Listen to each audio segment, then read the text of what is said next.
तांस विद्याय ध्रुव से कथा। आप कथा सुनने के योग्य नहीं हो। श्रीमद् भागवती वार्ता सुराणाम अपि दुर्लभः।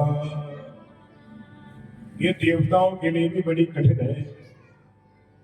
तो हम मनुष्य बने बैठे हैं, हम ही लोग कथा सुन सकते हैं, कथा कह सकते हैं, भगवान के उत्सव मना सकते हैं, खूब आनंद ले सकते हैं। इसलिए बाबा उत्तरकांड में रामचरितमानस में कहते हैं, बड़े भाग्य मानुष तनु पाता, बड़े भाग्य मानुष तनु पाता, सुर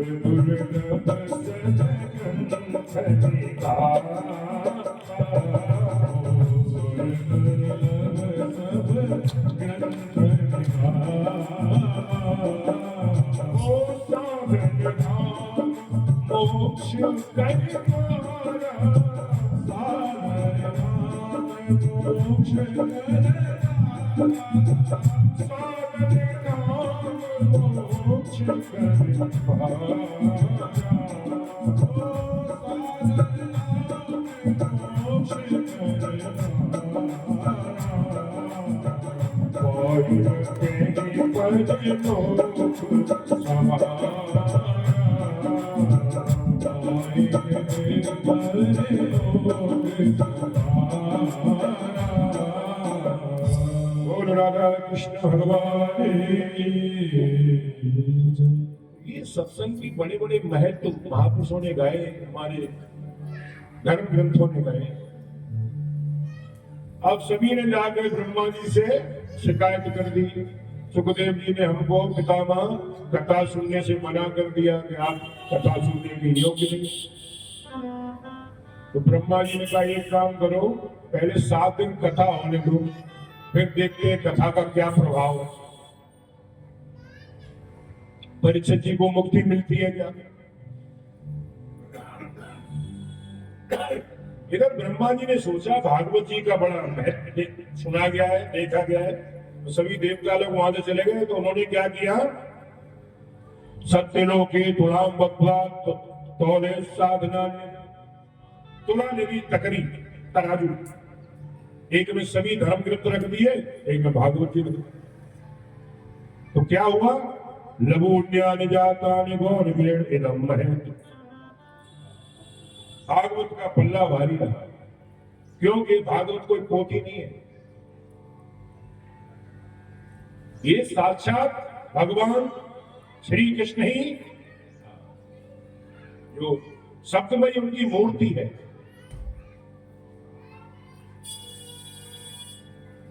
उसके पश्चात शौनक जी ने पूछा, संसार के प्रपंच से मुक्त एवं विचरणशील नारद जी का सनकादि के साथ संयोग कहां हुआ। क्योंकि नारद जी ने भी सनत कुमारों से कथा सप्ताह श्रवण करने की विधि को सुना। तो शौनकादि कथा से 4 ऋषियों ने फिर एक प्रश्न किया कि हमें वो कथा सुनाइए जब नारद जी को शौनकादि कथा से 4 ऋषियों ने कथा सुनाई। अब सूत जी बड़ा सुंदर वर्णन करते हैं। सूत जी कहते हैं, एकदा विशालायां चत्वार ऋषियो वरा सत्संगार्थं समायाता ददृशुस्तत्र नारदम्। एक दिन विशालपुरी में ये चारों निर्मल ऋषि सत्संग के लिए आए और उन्होंने वहां नारद जी को देखा। चारों कौन है, सनक, सनंदन, सनातन और सनंत कुमार।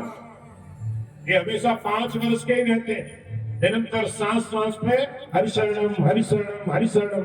और भगवान की ऐसी कृपा, परदादाओं के भी परदादा है, लेकिन अभी भी 5 वर्ष के रहते हैं। इनका कार्य क्या है, एक कथा करते हैं 3 सुनते हैं, फिर दूसरे कोई बैठ जाते फिर 3 सुनते हैं। इनका कार्य कथा करना और कथा सुनना ही।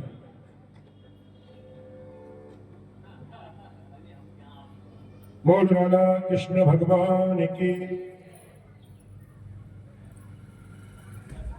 तो नारद जी को देखा सनंत कुमारों ने, तो सनकादिक जी ने नारद जी से पूछा, ब्राह्मण नारद जी, आपका मुख उदास क्यों हो रहा है? आप चिंतातुर कैसे हो रहे हैं? इतनी जल्दी जल्दी आप कहां से जा रहे हैं, कहां, और आपका आगमन कहां से हो रहा है? नारद जी भागे भागे जा रहे थे बड़े शीघ्रता।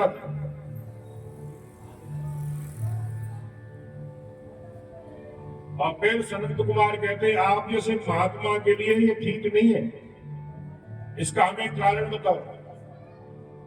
क्योंकि महात्मा ही चिंतित हो जाएंगे तो समाज को शांति कौन प्रदान करेगा?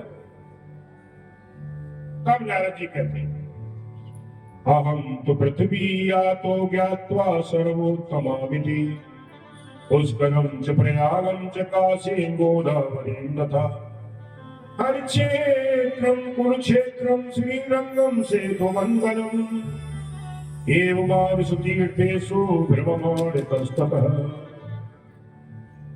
नारद जी कहते हैं, मैं सर्वोत्तम लोक समझकर पृथ्वी पे आया। पृथ्वी सबसे बढ़िया लोक है, यहाँ सत्संग कीर्तन कथा सब हो सकता है। वैसे आप ध्यान देना, किसी अदर प्लानेट में ऐसा वातावरण नहीं है कि आप बोले और सामने वाला सुन ले। चंद्रमा पे जो गए, ध्यान देना, वो माइक्रोफोन से ही बात करते। सिर्फ धरती का ही वातावरण ऐसा है। तो यही नारद जी कहते हुए, धरती को सर्वश्रेष्ठ स्थान समझ करके मैं गया धरती पे। और मैं कहां कहां गया? पुष्कर, प्रयाग, काशी, गोदावरी, नासिक, हरिद्वार, कुरुक्षेत्र, श्रीरंग और सेतुबंध आदि कई तीर्थों में इधर उधर में विचरता रहा। और फिर कह रहे हैं, किंतु मुझे कहीं भी मेरे मन को जो शांति है वो नहीं मिली।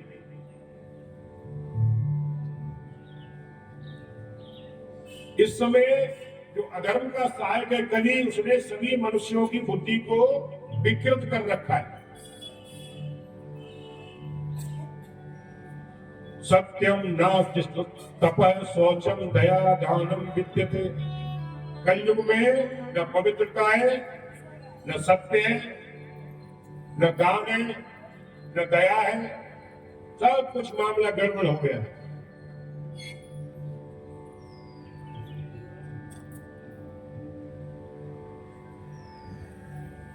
सभी लोग भाग्यहीन हैं, उपद्रवग्रस्त हो गए हैं। साधु संत जो कहे जाते वो भी पाखंडी हो गए, वापस से खंड पाखंड, अंदर कुछ और बाहर कुछ और।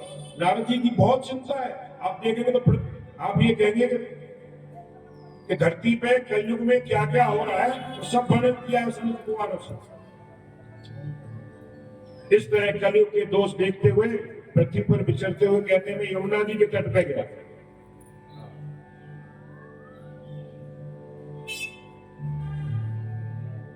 और यमुना नदी के तट पर मैंने क्या देखा? यामुनम तटमापन्नो यत्र लीला हरिर्भूत। जहां भगवान ने यमुना नदी के तट पे ब्रज में सुंदर सुंदर लीलाएं करी,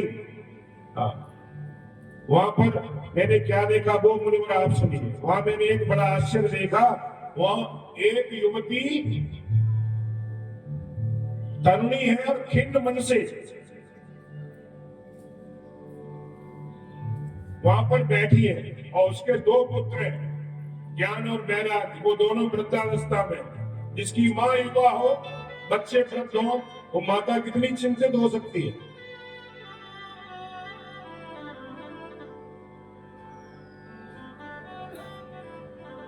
और उसकी ये भक्ति मैया है, और उनकी सहायता के लिए गंगा यमुना इत्यादि सभी नदियां उनकी सेवा कर रही। तो नारद जी ने सोचा कि माताओं के बीच में मैं क्यों जाऊं, तो मैं दूर खड़ा खड़ा देखता रहा। और फिर मैंने कहा मैं चलता हूं। तो इतने में ही वो देवी बोली, भोगो साधो क्षणम तिष्ठ मच्चिंतामपि नाशय दर्शनम तव लोकस्य सर्वथा परम परम। युवती ने कहा, अजी महात्मा जी, क्षण भर ठहर जाइए और मेरी चिंता को भी नष्ट कर दीजिए। आपका दर्शन तो संसार में सभी पापों को सर्वथा नष्ट कर देने वाला है। आपके जो वचन है सभी तरह के पापों को नष्ट करने वाले हैं। आपके वचनों से मेरे दुखों को भी बहुत शांति हो जाएगी। मनुष्य का जब बड़ा भाग्य होता है तभी आपके दर्शन हुआ करते हैं। देखो, आप सुंदरकांड में देखा होगा, विभीषण जी ने कहा, अब मोहि भरोस हनुमंता, बिनु हरि कृपा मिले नहीं संता। बिना भगवान की कृपा से संत नहीं मिलते, और संत मिल जाएंगे तो गारंटी हो जाती है कि फिर भगवत जरूर मिलेंगे।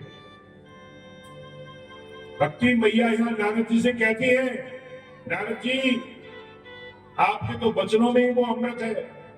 आप तो निरंतर भगवान का ही कीर्तन करते रहते हैं।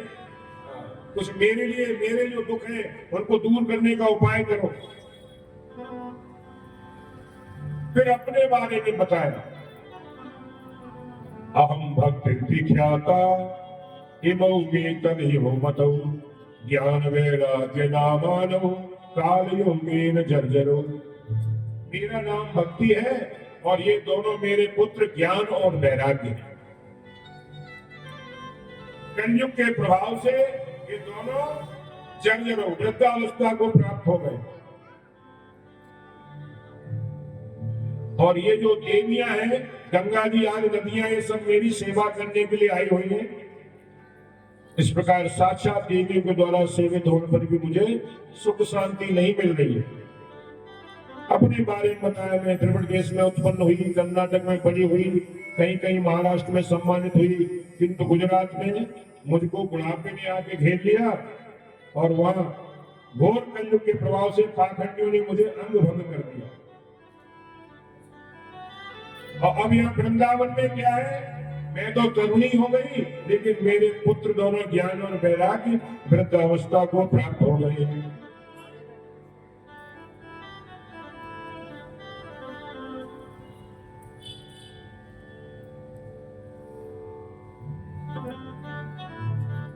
नारद जी कहते, देवी भगवान श्री हरि तुम्हारा कल्याण करेंगे, आप चिंता ना करो। अब सूत जी कथा सुना रहे हैं, मुनिवर नारद जी ने एक क्षण में उसका कारण जानकर कहा,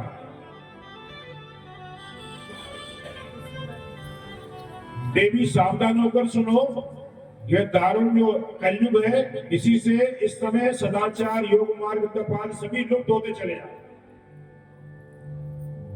फिर नारद जी ने बहुत उपाय किए, कथा बड़े विस्तार से है।